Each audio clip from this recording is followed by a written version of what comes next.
Hello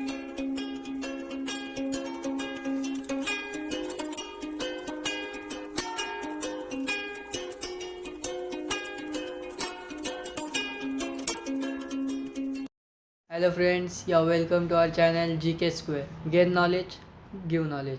तो हमारा आज का टॉपिक है difference between rich and wealthy. तो रिच नाम सुन के आपके दिमाग में आया होगा कि रिच मतलब कौन, कि जिसके पास बहुत सारा पैसा है। पैसा आपको थोड़ी ना मालूम कि उसके पास कितना पैसा है, पर वो कैसा दिखता है कि वो दिखावे के लिए बहुत शौकी होता है। वो जो इंसान है ना, वो शोई होता है। मतलब जो भी अपने पास जो पैसा है वो दिखाता मतलब कैसा कि ऐसा उसके पास महंगे गाड़ियाँ हो गए, महंगे घर फ्लैट्स लेता है। फिर उसके पास ब्रांडेड कपड़े होते हैं। फिर उसके बच्चे बड़े बड़े प्राइवेट महंगे स्कूल्स में होते हैं। वो हर हफ्ते रेस्टोरेंट्स को खाना खाने के लिए जाता है बाहर। ऐसे बहुत चीज़ें जिसके वो मतलब शो ही होता है बहुत अपनी चीज़ें दिखाने को लोगों को। तो क्या आपको लगता है कि रिच एंड वेल्थी में डिफरेंस है? अगर मैंने पूछा आपको कि रिच और वेल्थी मतलब क्या, उसका एक मीनिंग देखा तो एक धनी इंसान मतलब जिसके पास पैसा है। तो अगर मैं बोलूँ आपको कि रिच और वेल्थी में डिफरेंस है, तो डिफरेंस किसका है? ड्यूरेशन का। ड्यूरेशन मतलब क्या है कि कालावधि, कि एक इंसान कितने टाइम तक अमीर अमीर बोले कि मतलब पैसे के साथ रहता है, कि मतलब उसके पास पैसा कितने टाइम तक रहता है। तो हम उसके डिफरेंस देखते हैं। तो हमारे पास एक इसमें अभी दो एग्जांपल लेते हैं, एक मोटू लेते हैं और एक पतलू लेते हैं। तो मोटू क्या है, एक बैंक मैनेजर है। उसके जो मतलब नीड्स है महीने भर के बहुत है, उसका खर्चा बहुत है। मतलब वो हर महीने में 3-4 बार खाना खाने को बाहर जाता है। फिर उसके पास मतलब उसको जो भी मार्केट में नए नए मोबाइल आते हैं वो उसमें मतलब खर्च करता है, वो बाय करते रहता है। मतलब क्या, उसका जो महीने का जो सैलरी है आधा उसमें चला जाता है। अब फिर आधा जो बचता है थोड़ा फार वो बच्चों के स्कूल्स में जाता है थोड़ा फार, और जो बाकी बचता है उसने घर भी लिया हुआ है। उसका लोन भरने में जो ईएमआई है उसका, वो भरने में उसके सब पैसे ख़त्म हो जाते हैं। तो इस टाइम पे वो क्या है, रिच है। पर कुछ ही दिनों बाद अगर उसके बैंक बंद पड़ गई तो फिर क्या, उसके पास पहली बात तो सेविंग होगी तो थोड़ी फार है। अगर उसकी बैंक बंद पड़ गई तो कुछ दिनों बाद वो कम से कम 1 आधा 2 महीना तक सर्वाइव कर सकता है, मतलब कि ऐसा पैसा है उसके बाद। पर बाद में उसको इनकम के सोर्सेज ढूंढने पड़ेंगे। तो वो क्या है, एक टाइम पीरियड के लिए रिच है, समझा। फिर वेल्थी पर्सन क्या, कि वेल्थी जो कि जिसने स्ट्रीम से इनकम के पैसिव इनकम, एक सस्टेनेबल इनकम उसने जनरेट करके रखे। उसके खर्चे कम है, मतलब जितना उसके पास है, मतलब वो ज़्यादा शोई नहीं है। जो लोग दिखाने में, जो रिच मैन ने क्या था, घर लिए उसने, गाड़ी ली थी उसने, तो उसमें ये इसने नहीं किया, किसने, पतलू ने पैसा कहाँ में लगाया, उसने पैसे जो सेव किए और इन्वेस्ट किए घर लेने में। घर किसके लिए लिया उसने, मतलब रियल इस्टेट में इन्वेस्ट किया, जिससे वो असेस्ट कि जिससे उसको पैसा आने लगा, एक पैसिव इनकम।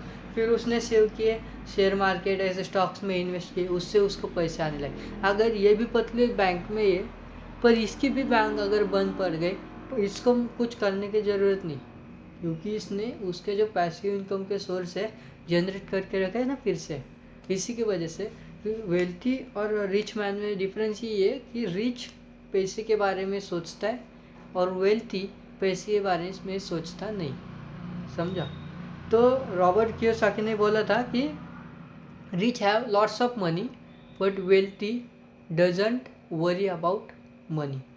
इससे अपन को समझ में आएगा, मतलब रिच जो इंसान होते हैं उनके पास पैसा होता है पर एक टाइम पीरियड के लिए रहता है, और जो वेल्थी होते हैं उनके पास पैसा होता है पर एक सस्टेनेबल, मतलब वो ज़िंदगी भर तक वो कुछ काम ना किए जी सकते हैं अच्छा अच्छा आसानी से, मतलब एक वो हैप्पीली लाइफ एंजॉय कर सकते। अगर हमें सच में वेल्थी बनने का है, अगर आपको रिच बनने का है तो आपकी इच्छा, आपकी लाइफ है। तो यहाँ पे मैं वेल्थी बनने का बताता हूँ आपको, कि अगर हमें सच में वेल्थी बनने का है तो हमें पहली एक फाइनेंशियल नॉलेज होना बहुत ज़रूरी है, जो रिच पर्सन के पास नहीं होता, नॉट एट ऑल। वो कैसे करते, कि पहला वो पैसा कमाने में लगते हैं और फिर वो देखते हैं कि नॉलेज क्या हासिल है हम। वो क्या करते हैं, पहले पैसा कमाते फिर नॉलेज को देखते हैं। पर पहले आपको नॉलेज होनी बहुत ज़रूरी है। अगर तुम पहले पैसा के पीछे भागोगे तो वो पैसा ज़्यादा देर तक रुकेगा नहीं, क्योंकि अगर आपके पास नॉलेज ही नहीं, मतलब वो कैसे मैनेज करे, कैसा खर्चे कहाँ पे करे, कब नहीं करे। वो आपके पैसा कमाने के बाद आपको नॉलेज नहीं, आप पहले पैसा गवा दोगे सब। तो पहले आपको फाइनेंशियल नॉलेज होनी बहुत ज़रूरी है। तो वेल्थी होना मतलब क्या कि हमको फाइनेंशियली फ्री होना। तो फाइनेंशियली फ्री होने के पहले आपको आपके ऊपर जो भी डेब्ट है, जो अपन कर्जा बोलते हैं, वो आपको ख़त्म करना पड़ेगा जल्द से जल्द, क्योंकि जब तक आपके पास कर्जा है तब तक आप नीचे जाते रहोगे।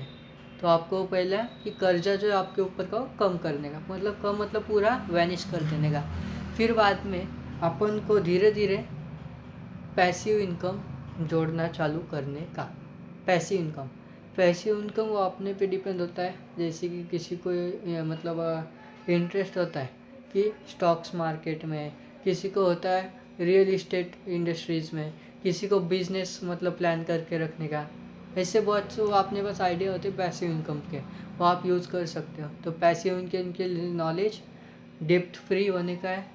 फिर अपन को पैसिव इनकम जोड़ के रखने के, इससे अपन मतलब क्या है कि हमें वेल्थी बनने का है वो अपन बन सकते हैं। तो फिर रिच और वेल्थी में डिफरेंस क्या है, सिर्फ एक टाइम पीरियड का होता है। टाइम पीरियड का मतलब क्या है, जो रिच आदमी होता है उसके पास जो पैसा होता है एक थोड़े से मतलब एक लिमिटेड टाइम के लिए रहता है, और जो वेल्थी होता है उसके पास ज़िंदगी भर तक के लिए पैसा होता है। तो हमको वेल्थी बनने का है, तो वेल्थी बनने के लिए हमें क्या करना पड़ेगा, पैसिव इनकम जोड़ने पड़ेंगे, हमारे ऊपर का जो कर्जा है वो पूरा ख़त्म करना पड़ेगा, और नॉलेज होनी बहुत ज़रूरी है। तो मुझे आप कमेंट बॉक्स में नीचे बता दीजिए कि आपको रिच बनने का है क्या वेल्थी। मेरी मतलब आपको रिक्वेस्ट है कि हमारी सोच वेल्थी की तरफ होनी चाहिए। आशा करता हूँ आपको इस वीडियो से वैल्यू मिली होगी, कुछ नया सीखने को मिलेगा कि रिच और वेल्थी में डिफरेंस क्या है। तो ये आपको शेयर करने का आपके दोस्तों के साथ, कि वो भी जो उनके जो मतलब माइंडसेट है रिच का वो निकाल दें और वो वेल्थी के तरफ बढ़े।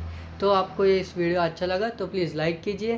कुछ मतलब आपको क्वेरीज हो नीचे कमेंट बॉक्स में लिखिए, मैं उस पर आपको रिप्लाई दूंगा। और शेयर कीजिए आपके दोस्तों के साथ। और अगर आप इस चैनल पे नए हो तो प्लीज़ सब्सक्राइब कीजिए और बेल आइकॉन को बजा दीजिए, तो आपको आने वाली वीडियो का नोटिफिकेशन मिलते रहे। तो thank you and stay tune for next video.